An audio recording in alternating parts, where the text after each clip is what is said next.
በዓለም ዋንጫ ታሪክ በሴቶች የተመራው የመጀመሪያው ጨዋታ ትናንትና በደቡብ አፍሪካና በቼክ ሪፐብሊክ ተካሂዷል። ተመልካቾቻችን ሪትም ስፖርታችን ተጀምሯል።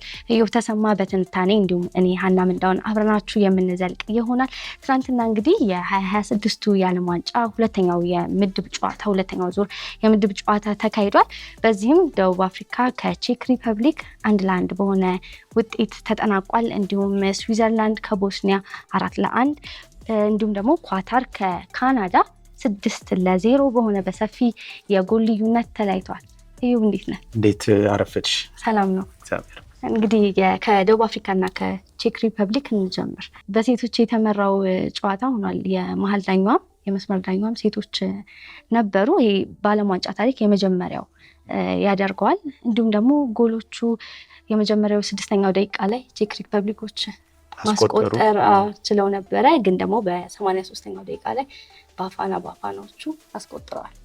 አቻ የሚያደርጋቸውን ጎል አስቆጥረው 1-1 ተለያይተዋል። እንግዲህ በተለይ ሁጎ ብሮስ የተባለው አሰልጣኝ ከዚህ ውድድር በኋላ ሪታየር እንደሚያደርግ ተናግሯል እና ከጨዋታውም በኋላ የተሻለ ምላሽ ሰጥተናል የሚል ነገር አንስቶ ነበር። አግሬሲቭ ነበርን፣ ቻንሶችን ክሬት አድርገን ነበር፣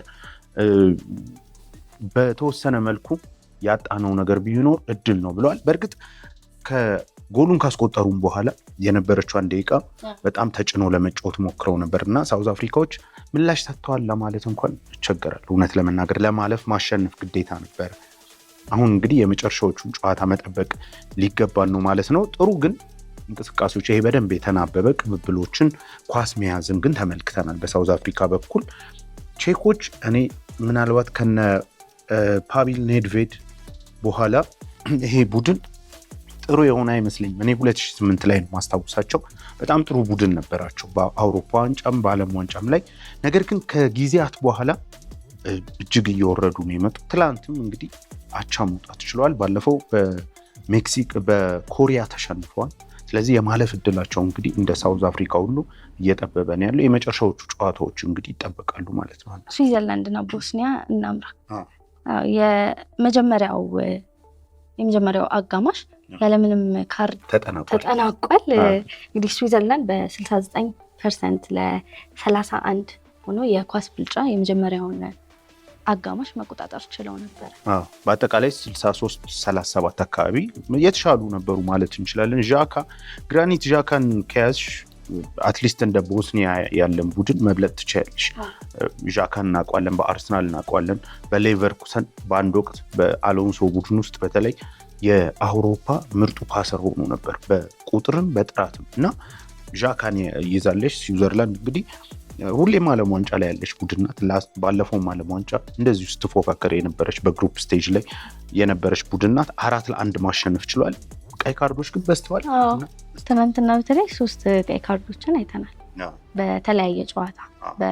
አሁን ባልነው በስዊዘርላንድ እና በቦስኒያ 1 አይተናል። በኳታር እና ካናዳ ደግሞ 2 ተመልክተናል። የምሽቱ አሳዛኙ ነገር ላይ እንግባ። አሲም ማዲቦ እስማኤል ኮኒ ላይ ከፍተኛ ጉዳት አድርሷል። እንግዲህ ጉዳቱ ከ3 እስከ 5 ወር ወይ 3 እስከ 4 ወር ከሜዳ ከዛም በላይ ሆን ብለሽ ነው። በጣም ዓለም ዋንጫው በቃ ወጥቷል። በጣም ዘግናኝ የነበረ ጉዳት ነው። እንደዚህ አይነት ጉዳቶች እንግዲህ በጣም ረጅም ጊዜ ሆኖታል። እንመለከታለን። አንድ ጊዜም ከዚህ በፊትም ተመልክተናል ሳንና ከአንድ ተጫዋች ጋር እና በተለይ በአርሰናል ተጫዋቾች ኤድዋርዶ ደሲልቫ እና አሮን ራምሴ ላይ የደረሰው የሚመስል አይነት ጉዳት ነው። በእርግጥ በጣም አሰቃቂ ነው አይደለ? ለማየት ራሱ ከባድ ነበር። የካናዳን ድል ትንሽ የሸፈነው ይመስላል። ምናልባት ካናዳ ላይ የምትጨምሩ በጉዳቱ ነው። በጨዋታው ከሆነ ከሊዮኔል ሜሲ ቀጥሎ ሃትሪክ ተሰርቶበታል ጆናታን ዴቪድ። ምን ትላለህ ስለ ጎሎቹ? ጆናታን ዴቪድ በጣም ምርጥ ጎል ያስቆጠረው፣ በተለይ መጀመሪያው ጎል። ከዛም ውጭ የጁቬ ተጫዋች ነው። ይሄ ተጫዋች በአውሮፓ ቡድኖች ከና ማንቸስተር ዩናይትድ ጋርም ሲያያዝ የነበረ ልጅ ነው። ጁቬን ሲቀላቀል በነፃ ዝውውር ነበር አስታውሳለሁ። ከ2-3 ዓመት በፊት ጁቬን ሲቀላቀል ሜቢ 2 ዓመት በፊት በጣም ጥሩ ተጫዋች ነው። እንደ ቁመቱ ያልሆነ ግን በመጀመሪያው ጨዋታ ላይ 63ኛው ደቂቃ አካባቢ ተቀይሮ የወጣ ተጫዋች ነበር። በዚህ ጨዋታ ላይ ግን 90 ደቂቃ ተጫውቶ 3 ጎሎችን በማስቆጠር እንግዲህ ሃትሪክ መስራት ችሏል። ካናዳም በታሪክ የዓለም ዋንጫ የመጀመሪያ ድሏን አግኝታለች። ያን ያህል ታሪክ ያላት ቡድን አይደለችም እውነት ለመናገር በእግር ኳሱ። ምናልባት በፖለቲካው በምኑ ሊሆን ይችላል እንጂ እግር ኳስ ላይ ያን ያህል ታሪክ የላቸውም በአብዛኛው። ግን ትላንትና ጥሩ የሆነ ውድድርን አሳይተዋል። ትንሽ ድላቸውን ግን ያቀዘቀዘው የኮኔ መጎዳት ይመስለኛል። ምናልባት ዛሬ የሚቀጥሉ ጨዋታዎች አሉ እና ዩናይትድ ስቴትስ የፖችን ቡድን በጣም የሚጋበዝ ጨዋታ ነው። በነገራችን ላይ ለአድማጭ ተመልካቾቻችንም መጋበዝ ፈልጋለሁ። ከአውስትራሊያ ጋር ይጫወታሉ ዛሬ። አውስትራሊያም እንግዲህ ባለፈው አሸንፋ ነው የመጣችው እንደምታውቂው 2-0 ቱርክን አሸንፋለች። የአውስትራሊያ ማሸነፍ ላይ ምናልባት አንድ ነገር ከተነሳ ከዚህ ይሄ የኩሊንግ ብሬክ ነገር አሁን ጥያቄ የተነሳበት ነው። በተለይ ሞመንተምን ከመግደል አንጻር ሁለቱም ጎሎች የተቆጠሩት ከኩሊንግ ብሬኩ በኋላ ነው እና እንዲሁም ቡካዮ ሳካንም ጠይቀውት ነበር። እናንተ ልታስወሩኝ ትፈልጋላችሁ ካለ በኋላ ከተሳሳቁ በኋላ ኢንዲፔንዶን አንቺ ባለሽበት ሞመንት እያጠቃሽ ከሆነ ኩሊንግ ብሬኩ ይጎዳሻል፣ እየተጠቃሽ ከሆነ ደግሞ ይጠቅምሻል የሚል ነገር አለ እና ይሄንን ነገር በሰፊው ትንተናዎች እየተመለከትኩ ነበር እና ምናልባት ይሄ ነገር እንግዲህ ወደፊት እየገፋ ሲሄድ ወደ ግማሽ ፍጻሜ እነ ፍራንስ እነ ስፔንን እነ እንግሊዝን በምናይበት ሰዓት ላይ ደግሞ የበለጠ ችግር ነው ወይስ አይደለም የሚለውን የምናየው ይሆናል። ግን የፖችን ቡድን ዛሬ 4 ሰዓት ላይ ማይገኝ እድል ነው፣ በጣም መታየት አለበት ብዬ አስባለሁ። ሌሎች ጨዋታዎችም አሉ። ሞሮኮ የምንጠብቃት ቡድን ከስኮትላንድ ከነ ማክቶሚኔ ከነ አንዲ ሮበርትሰን ቡድን ጋር ከስኮትላንድ ጋር 7 ሰዓት ላይ ትጫወታለች። በቀጣይ ብራዚል ከሃይቲ። እዚህ ጨዋታ ላይ ኔይማር ተጎድቷል። እንዴት ነው? የብራዚል ደጋፊ ነሽ? በጣም የሚያሳዝን ነው። ግን ከትናንትና ወዲያ ሲወጡ የነበሩ መረጃዎች ልምምድም ሲያደርግ ስለነበረ ፉል ልምምድ አድርጓል። ብዙ ሰው እንግዲህ ይሳተፋል የሚል ጨዋታ ግምት ነበረው። ሪስክ መውሰድ አልተፈለገም። 2 የምድብ ጨዋታ ማምለጡ በ34 ዓመቱ በጣም የምንወደው የምንናፍቀው ተጫዋች ነው። እግር ኳስ ላይ የሆነ ቅመም ከሚጨምሩልን ተጫዋቾች አንዱ ነው። የትኛውም እግር ኳስን ወዶ የሚከታተል በእርግጠኝነት የሃይቲ ደጋፊዎች ራሱ ቢገባላቸው ደስ ይላል እና እሱ አይኖርም። ስለዚህ በእነዚህ ቀጥለው ይውላሉ። የመጀመሪያው ዙር እንግዲህ ተጠናቋል። ማንን እንጠብቅ?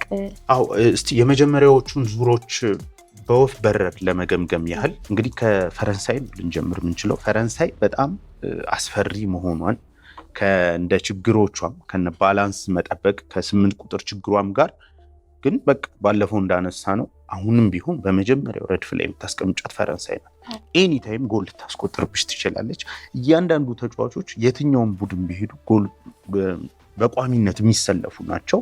ኪሊያን ዴዚሬ ዱዌን፣ ኦስማን ዴምቤሌ ምናልባት ባለፈው ያነሳናትን የኦስማን ዴምቤሌን ቦታ ከዚህ በኋላ ምናልባት ማይክል ኦሊሴ 10 ቁጥር ላይ ሊያሰልፉ ይችላል። ይሄ ተጫዋች ቢትዊን ደ ላይንስ የመጫወት ብቃት አለው በመስመሮች መካከል። ስለዚህ በጠባብ ስፔስ ላይ ብዙ ነገር መፍጠር ስለሚችል ችግር የለበትም። ስለዚህ ለእኔ አሁን ቢሆን ፍራንስ ባለፈው ስፔን በትንሽ አስበልጫት ነበረ። እዛው አካባቢ ፍራንስ በዋናነት። ከዛ ውጭ አርጀንቲና አሁንም ያለምንም ጥርጥር ከሊዮኔል ሜሲ ጋር አጠቃላይ ቡድኑ ስትራክቸሩ በጣም የተለየ ቡድን ነው። ለሊዮኔል ሜሲ የሚጋደሉ ብዙ ወታደሮች ያለበት፣ ጀነራሉ ደግሞ ስካሎኒ ሆኖ ምናልባት አነስ ያለው ጀነራል ደግሞ ሊዮኔል ሜሲ ሆኖ የሜዳው ጀነራል ሊዮኔል ሜሲ ሆኖ የሚቀጥሉ ይመስላል። ስለዚህ አርጀንቲና ሌላኛዋ ቡድን ናት። ምናልባት ከብዙዎች ጋር ማለስማማው ስፔን በጣም ከ1-1 ውጤት ከ0-0 ውጤት በኋላ በጣም እንትን እየተባለች ነው። ያን ያህል ዋንጫ ላይ አትደርስ። እኔ ከዚህ የተለየ አስተያየት ነው ያለኝ። ላሚን ያማል ከተመለሰ በኋላ ይሄ ቡድን በጣም ጥራት ያለው ቡድን ከግብ ጠባቂ እስከ አጥቂ ድረስ ምናልባት የ9 ቁጥር አጥቂ አጥተዋል። እርግጥ ነው ግን እንደነ ፋራን ቶሬስ አይነት ፎልስ ናይን ሆኖ መጫወት የሚችል ልጅ አላቸው። ላሚን ያማል የወቅቱ ከምርጦቹ 3 ተጫዋቾች አንዱ ልትዩ ምትችሉ በስኪል እንዲሁም ከመዘንሹ የሚደርስበት የለም ምትዩ አይነት ተጫዋች አላቸው። ፔድሪ አላቸው፣ ሮድሪ አላቸው። ስለዚህ እነዚህ ይሄን ቡድን እንትን ማለት የሚቻል አይመስለኝ። በደንብ የተቀናጀ ቡድን ነው። በውድድር ውስጥ ቶርናመንት በነገራችን ላይ እንደዚህ ነው። ቶርናመንቶች ቡድኖች የሚሰሩበትም ጭምር። ስለዚህ የስፔን ተስፋ አላት ብዬ ነው ማስበው። እንደ ባለፈው አይነት ይሄ እንደ ኬፕ ቨርድ አይነት የሚገጥማትን ቡድን ይኖራል ብዬ አላስብም። ምክንያቱም ኬፕ ቨርድ የማጥቃት ምንም ሀሳብ አልነበራቸው ቢያንስ እንደ ኮንጎ ማለት ነው። ስለዚህ ስፔንንም እዛ ቦታ ላይ ያስቀምጣለሁ። እንደ እንግሊዝ ከጠበኩት በላይ ናት ማለት ከኮስታሪካው ጨዋታ በኋላ አንስተን ነበር አይደል የተወሰኑ ነገሮች፣ ግን በክሮሺያው ጨዋታ ላይ እያየሁት ያለሁት ነገር በጣም በጣም ተስፋ ሰጪ ነው። እንግሊዝንም እዛው አካባቢ ያስቀምጣታለሁ። ስለዚህ ፍራንስ በአንደኝነት፣ ሁለተኛ አርጀንቲና፣ ስፔን ሶስተኛ፣ አራተኛ እንግሊዝን ፍላጎቴ የሆነው ያው የፖርቹጋል የባለፈው ስህተታቸውን ካረሙ እንግዲህ በዚህኛው ዙር የበለጠ የምናያቸው ይሆናል። ምክንያቱም ብሩኖ ፈርናንዴዝም የተለያዩ ትችቶችን እያስተናገደ ነው። ፓስቶር ሮላንዶ የሚሉ ኮሜንቶች አሉ ምናምን እና ያንን አስተካክለው የሚመጡ ይመስለኛል። ፖርቹጋል በእርግጥ ትክክል። አሁን ግን ከፊቷ ያሉት ቡድኖች ግን ቀላል አይደሉም። አሁን ፖርቹጋል ራሱ ብትስተካከለ ራሱ የእኛ ፍላጎት የአብዛኞቻችን ክርስቲያኖ ዓለም ዋንጫውን እንዲያነሳ ምንም ጥያቄ የለውም። ነገር ግን ብትስተካከል ራሱ እኔ ፍራንስ በጣም ከባድ ማለት ያየነው ነገር ማግባት ከፈለጉ የሚያገቡ አይነት ቡድኖች ናቸው እና ዲፌንሳቸው ደግሞ በጣም ሶሊድ እነ ሳሊባ እና ፖመካኑ ይዘሽ በጣም ከባድ ነው እና አሁንም ፍራንስ ዓለም ዋንጫ ላይ ሁሌም ተገባች። በነገራችን ላይ የኮሎሙዋኒ ኳስ የአርጀንቲናን በቃ ያስታውቃል እንደሚበሉ ገና ሜዳ ውስጥ ሲገቡ። ታሪካቸውም ያለፉት 3 ዓለም ዋንጫ ያለፉት 2 ዓለም ዋንጫ ደግሞ በተለይ 2018 ላይ የነበራቸው ምርጥ ብቃት የነ ፖግባ ኪሊያን የተዋወቀበት ከዛም በኋላ ደግሞ እየመጡ ያሉ እና ፍራንስ አሁንም ቢሆን በአንደኛ ደረጃ ላይ ነው ማስቀምጣት። ግን እግር ኳስ 90 ደቂቃ ፐርፎርማንስ ነው። ፖርቹጋል እንግዲህ እንድትበላ ብዙዎቻችን እንመኛለን። ኬፕ ቨርዴንም እዚህ እስከታታት ወደ ዝውውር ዜናዎች እንለፍ። የተለያዩ ትልልቅ ዜናዎች አሉን። እንግዲህ አንዶኒ ኢራዮላ የመጀመሪያውን ፈራሚያቸውን ቪክተር ሙኔዝ ስፔናዊ በ34 ሚሊዮን ፓውንድ ሌላም ዜናዎች ወጥተዋል። ሌላም አለ የሊያን ዲዮማንዴ እስከ 100 ሚሊዮን ዩሮ ድረስ መክፈል እንደሚችሉ ትላንት እንግዲህ ሁሌም ቦምቡን የሚጥለው ዴቪድ ኦርንስቲን አሳውቋል። በዛው ትንታኔም ላይ የጻፋቸው ነገሮች ነበሩ። ስለ ሊቨርፑል እንግባበት ወይስ የአርሰናልንም ነካነካ እናድርገው? ስለ ሊቨርፑል ስለጀመረ እንጨርስና በጣም ጥሩ። እንግዲህ የአንዶኒ ኢራዮላው ቡድን አሁን በክንፍ ተጫዋቾች ጀምሯል። እንዲሁም ይሄ ሪትም ስፖርታችንን ስንጀምርም በአንዶኒ ኢራዮላ እና በማይክል ካሪክ ነበር የጀመረው። ብዙ ነገሮችን አንስተናል። ምናልባት የሊቨርፑል ደጋፊዎች ያንንም ሄደው ቢመለከቱ ጋብዛሉ። ምክንያቱም ብዙ ነገር አንዶኒ ኢራዮላ ምንድን ነው የሚፈልገው የሚለውን ነገርም ስላነሳን እንግዲህ ቪክተር ሙኔዝ የክንፍ ተጫዋች ነው። አሁን ያን ዲያማንዴም የክንፍ ተጫዋች ነው። የክንፍ ተጫዋቾች እየፈለገ ነው። ለዚህ ምክንያት አላቸው። ሁጎ ኢኪቲኬ ለወራት አይመለስም። ከዚህም በኋላ አሌክሳንደር አይዛክ አይጎዳም ብለሽ የምትተማመኝበት አይደለም። ስለዚህ እነዚህ ተጫዋች መለዋወጥ የሚችሉ ተጫዋቾች ናቸው። በፎልስ ናይን ልታጫውቻቸው ትችላለች። ከግራ መነሳት ይችላሉ። አሁን ቀኝ ላይ አለ ከተባለ እንግዲህ ፍሪምፖንግን ነው ሊያሰልፉ የሚችሉት። ከግራ ሊነሳ የሚችለው ደግሞ እንደ ጋክፖ ያለ ተጫዋች ነው። ምናልባት አንድ ታዳጊ ተጫዋቹ አላቸው። በጣም እኔ ሬት የማደርገው ተጫዋች አላቸው። በተለይም ደግሞ ሌሎችም ግን እያጡ ነው እነዚህ ተጫዋቾች። ሊቨርፑል ተጫዋች እያጣ ነው። ስለዚህ እነዚህን ለመተካት ይመስለኛል የክንፍ ተጫዋቾችን ይፈልጋል። በዋናነት ግን ሊቨርፑሎች ትላንትና 100 ሚሊዮን ዩሮ ድረስ ለዲያማንዴ መክፈል እንደሚፈልጉ ተናግረዋል። እዚህ ድረስ እንሄዳለን የሚል ነገር የርገን ክሎፕ ነው እንግዲህ የዚህ ቡድን መሪ እና መሸጥ አይፈልጉም። እንዲያው ከሸጡ ግን እስከ 130 ሚሊዮን ፓውንድ ዩሮ ድረስ ካልቀረበላቸው ፈቃደኛ አይደሉም የሚሉ ነገሮች አሉ። በጣም ታለንት ያለው ተጫዋች ነው። ይሄ ተጫዋች እንግዲህ ከ1 ዓመት ከ6 ወር በፊት እንግዲህ በዲኤምኢ ስፖርት አካዳሚ ይጫወት ነበር። ከ1 ዓመት በፊትም በ20 ሚሊዮን በ30 ሚሊዮን የምትገዢው አይነት ተጫዋች ነበር። ግን በዚህ ዓመት ምናልባት ቁጥሮችም አንቻሉሽ። ባለፈው ዓመት በቡንደስሊጋ ውድድር ዘመን 12 ግቦችን አስቆጥሯል። 9 ለግብ የሚሆኑ ኳሶችን እንግዲህ አሲስት አድርጓል። ይሄ ልጅ እንግዲህ በጣም ጎበዝ ነው። ፔስጂም ሌሎች የአውሮፓ ክለቦችን ፔዥዎች እንግዲህ ፍላጎታቸውን አስቀምጠዋል። ግን የእሱን ፍላጎት ማወቅ ይፈልጋሉ። ዝም ብለው ቢድ ማስገባት አይፈልጉም አሉ በዝውውሩ ላይ። ልጁ ግን የሊቨርፑል ደጋፊ ነገር እንደሆነ የተወሰኑ ነገሮችን አይቻሉ። ስለዚህ ሊቨርፑል የርገን ክሎፕም ደግሞ ከሸጠ መሸጥ የሚፈልገው በእርግጠኝነት ለእድገትህ ብሎ የሚያስበው ሊቨርፑል ነው። ስለዚህ ሊቨርፑል እስከከፈለ ድረስ በአብዛኛው ሊሄድ ይችላል። ግን አሁን ይሄ እንዳልኩሽ የክንፍ ተጫዋቾችን እያጣ ነው ሊቨርፑል። ከዛም በላይ ግን የአንዶኒ ኢራዮላው ቡድን አግሬሲቭ የሆኑ የመሀል ሜዳ ተጫዋቾች ያስፈልጉታል ብዬ አስባለሁ ለሚፈልገው የጨዋታ ስልት። ከዚህ በኋላ ዲፌንስም ያስፈልገዋል። አሁን ይሄ አሰልጣኝ መጫወት የሚፈልግበትን መንገድ ተነጋግረናል አይደለ? በተለይም ይሄ ሄቪ ሜታል ከሚለው ነገር ጋር ያያያዝ ነው። የርገን ክሎፕ ብዙ ጊዜ የሚጠቀምበት ኃይለኛ የሆነ ቀጥተኛ የሆነ የሊቨርፑልን ባህል በትክክል የሚያሳይ የጨዋታ መንገድ መጫወት እስከፈለገ ድረስ እጁ ላይ ደግሞ መሳሪያዎች ያስፈልጉታል። መሳሪያዎቹ ተጫዋቾቹ ናቸው። ዲያማንዴ ሊቨርፑል ካስፈረመው በጣም ኤክሳይቲንግ የሆነው የክረምት ዝውውር ይመስለኛል። በጣም ጥሩ ድሪብለር ነው። ባለፈው ከኮት ዲቮርም ጋር ተመልክተናል። የመጀመሪያውን የዓለም ዋንጫ ጨዋታ በ19 ዓመቱ በጣም ድንቅ ነበር። አይቮሪ ኮስታ ባሸነፈችበት በአማድ ባስቆጠረበት ጎል ላይ ማለት ነው። እና በጣም ኤክሳይቲንግ የሆነ ተጫዋች ነው የሚሆነው። እንዳልኩሽ የመሀል ሜዳ ተጫዋቾች ሴንተር ባኮች ያስፈልጉታል። ቡድኑ በአብዛኛው በሃይ ላይ ነው የሚጫወተው፣ በአራት ውድድሮች ነው የሚጫወተው። ስለዚህ በደንብ ተጠግተው ስለሚጫወቱ ከኋላ የሚጣሉ ኳሶችን የሚይዙ ከኋላ የሚጣሉ ኳሶችን ተመልሰው ሮጠው አትሌቲክ የሆኑ በተለይም በበርንማውዝ ቤት የነበረው አይነት ዲፌንሶች ያስፈልጓል። ስለዚህ ሊቨርፑል ቢዚ የሆነ ክረምት የሚያሳልፍ ሌላው ቡድን ነው። እንደ ኩናቴ አይነት ተጫዋችን አጥቷል። ስለዚህ መተካት አለባቸው እነሱ። አግሬሲቭ የሆኑ እንዳልኩሽ እንደ ማካሊስተር እና ግራቨንበርግ አይነት የመሀል ሜዳ ተጫዋች አላቸው። ጆንስንም ማቆየት እንደሚፈልጉ ተናግረዋል። እንደ ኤንጉሞ አይነት ደግሞ የግራ መስመር ተጫዋች ታዳጊ አላቸው። ስለዚህ ስኳዱ ጥሩ ነው፣ ግን የሚደፈኑ ቦታዎች በአራት ውድድር ላይ እስከተጫወቱ ድረስ እነዚህም ቦታዎች መሙላት አለባቸው ብዬ አስባለሁ። ምክንያቱም አሁን በሊቨርፑል ይሄ ባህሩ ክሎፕ ባለፈው እንዳነሳ ነው ኤክሳይቲንግ ፉትቦልን አሳይቷቸዋል።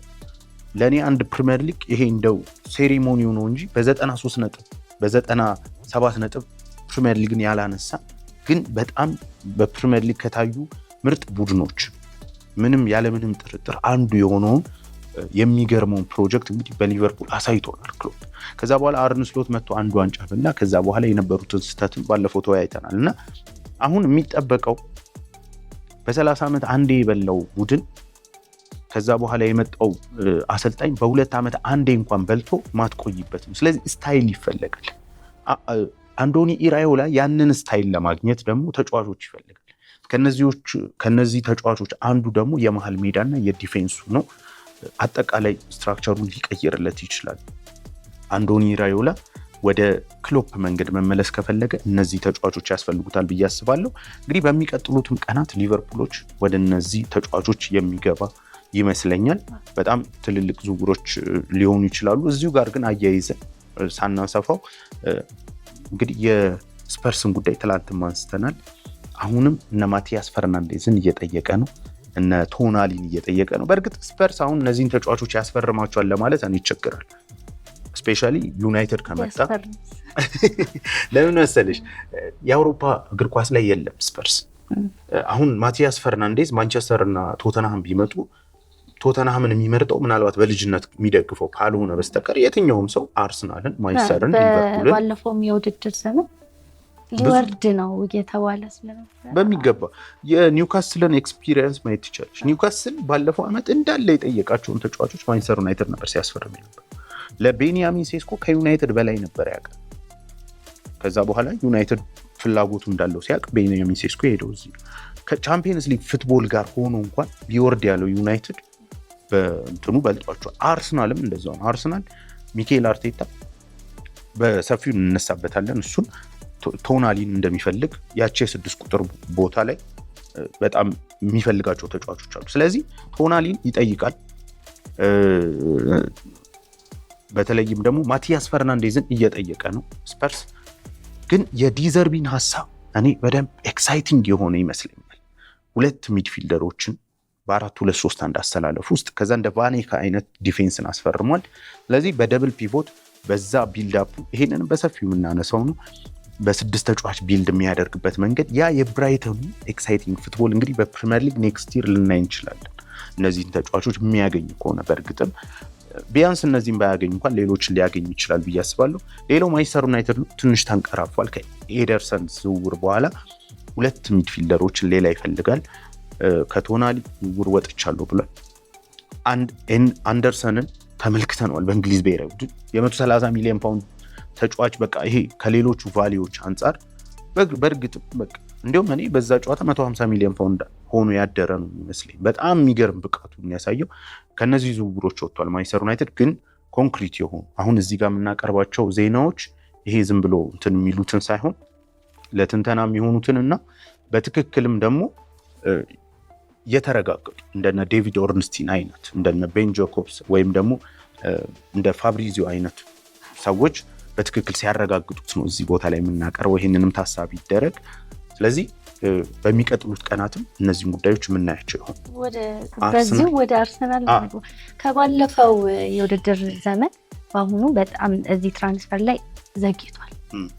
ምንድን ነው ሻምፒየንስ ሊግ መበላት በጣም እንትን አለ። ምክንያቱም አምና ዮኬሬሽን ኤዜን በጣም በተከታታይ ነበር ሲያስፈርም የነበረው እና ለምንድን ነው ዘንድሮ? ምክንያቱ ግልጽ ነው። ባለፈውም ዴቪድ ኦርንስቲን የታመነ የሚባለው ትልቁ ጋዜጠኛ ምን ብሏል? አርሰናል ትልልቅ የሆኑ ዝውውሮችን ነው ሊያደርግ የሚችለው እንጂ እንደባለፈው 5-6 አካባቢ ተጫዋቾችን አይሰበስም፣ የስኳድ ዴብዝ ነገር አያሳስበውም ብሏል። እንግዲህ ክርስቶስ ዞሊስ አሁን በጣም ከአርሰናል ጋር የብሩዡ ተጫዋች እየተነሳ ነው። 40 ሚሊዮን ዩሮ አካባቢ ይከፈልበታል ተብሎ ይታሰባል። የዞሊስ መምጣት ይሄ በአንዴ መጥቶ ስታርቲንግ ላይን አፕ ላይ ለመግባት ብቻ ላይሆን ይችላል። ማለትም አርሰናል አሁንም ቢሆን ሞርጋን ሮጀርስ ላይ ያለውን ፍላጎት አያቆሙም፣ ባርኮላ ላይ ያለውን ፍላጎት አያቆሙም። ስለዚህ ዞሊስ ከመጣ የሚሆነው የትሮሳርድ እና የማርቲኔሊ የመውጫ በር የሚከፈት ይመስለኛል። ጄሱስ፣ ክርስቲያን ኖርጋርድ እና ፋቢያን ቬራም እነዚህ ይወጣሉ። ያው በግራ ክንፍ ነው የምልሽ። እነዚህ 2 ተጫዋቾች ዞሊስም ከግራ የሚነሳ ተጫዋች ስለሆነ ሁለቱን ሊተካ ይችላል ተብሎ ይታሰባል እንጂ ይሄ ዋነኛ የሚባለው ስቴትመንት የሚባል ሳይኒንግ አይደለም። ሞርጋን ሮጀርስን ፈልጓል አርሰናል። እኔ አሁን እዚህኛው ዝውውር ላይ ያለኝ ጥያቄ ሮጀርስን በደንብ ነው የተከታተልኩት። በአስቶን ቪላ ከግራ መነሳት ይችላል። በእርግጥ ግን የእሱ ይሄ ጥሩ ፊት ያደርጋል የሚባለው ቦታ የት ነው የሚለውን ጥያቄ መነሳት አለበት። በእርግጥ የሚኬል አርቴታ አጫወት ራሱ ብዙ ፍሉዲቲ ስለሚፈልግ ችግር የለው ይሆናል። እንደ ኢዜ አይነትንም ተጫዋች በዛ በግራ በኩል ማሰለፍ ትችላለች። ግን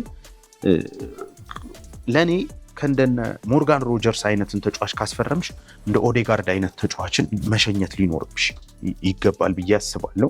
እሱና ኢዜን 10 ቁጥር ላይ አድርገሽ በትክክል ደግሞ እንደ ባርኮላ አይነት ተጫዋችን በግራ ክንፍ።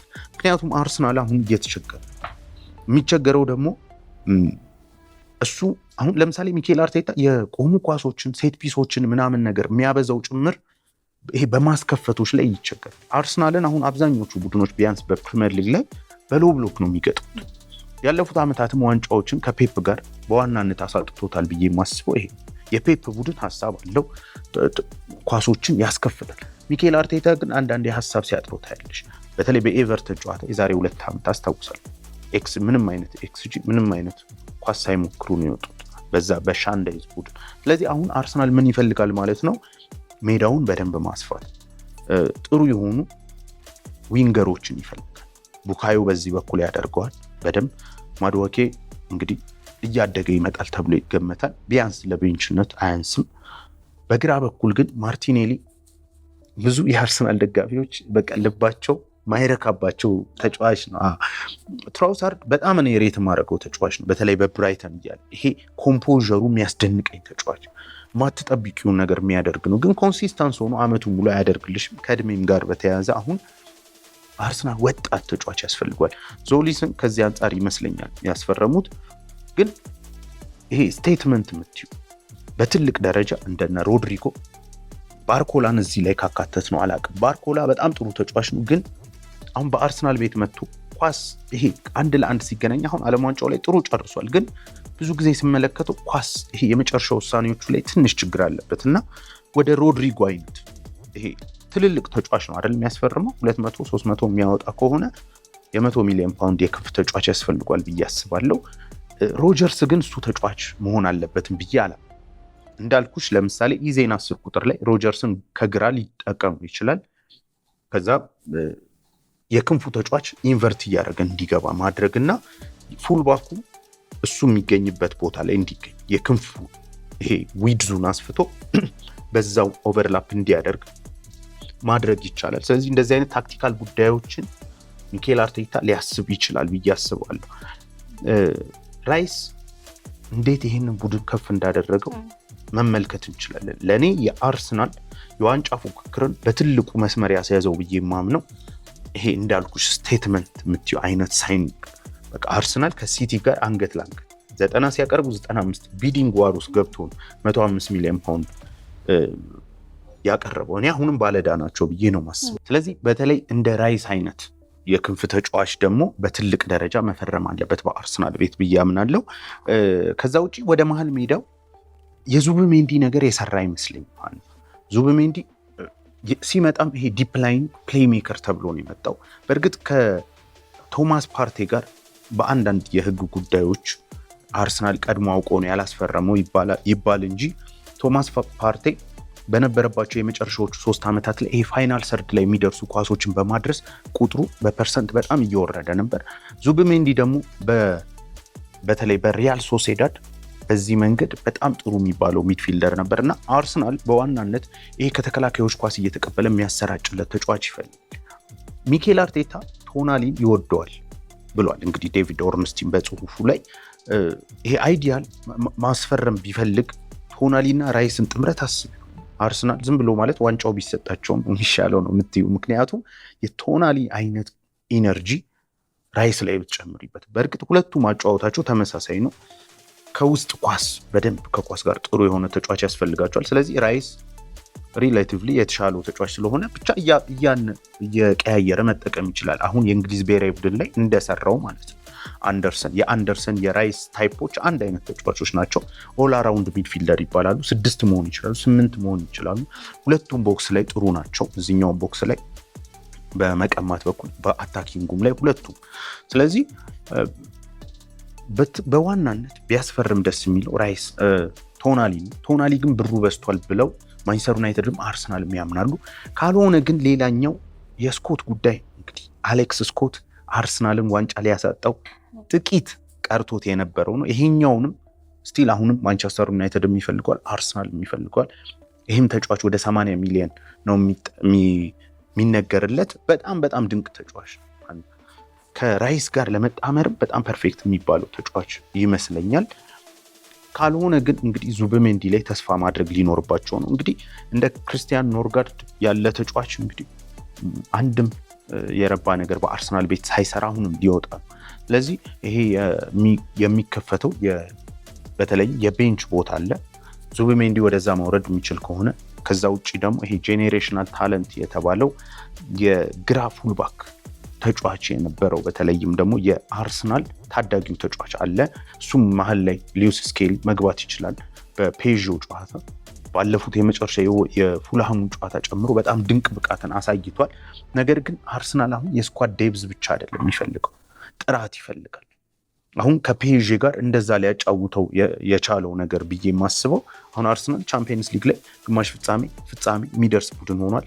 ለፕሪሚየር ሊጉ የሚታጭ ቡድን ሆኗል። ስለዚህ ጥራትሽን እያሳደግሽ አሁንም በነ ማድወኬ ሌቭል አይደለም የምታስፈርሚ፣ እንዳልኩሽ በራይስ ሌቭል ወይም ባነሰ ነው የምታስፈርሚው እና የክንፍ ተጫዋቾች ያስፈልጓል። ከዛ ውጭ የመሀል ሜዳው ግን በእንደዚህ አይነት ተጫዋቾችን ሚኬል አርቴታ በዋናነት መሙላት ይፈልጋል። በዋናነት ከውስጥ ኳስን ተቀብለው ኳስ እንዲይዙ የሚያደርጉ ከፔዤ ጋር ኔክስት ታይም ስትጋጠሚ ውድድሮች ሲኖርብሽ ከነሱ ጋር ኳሱን ለመያዝ የሚያስችል ጥራትን መጨመር አለበት ብዬ አስባለሁ።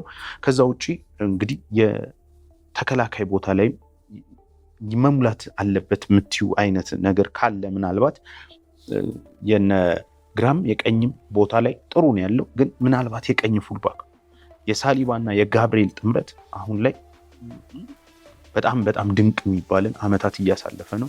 ዋንጫን ማግኘት ለምዷል።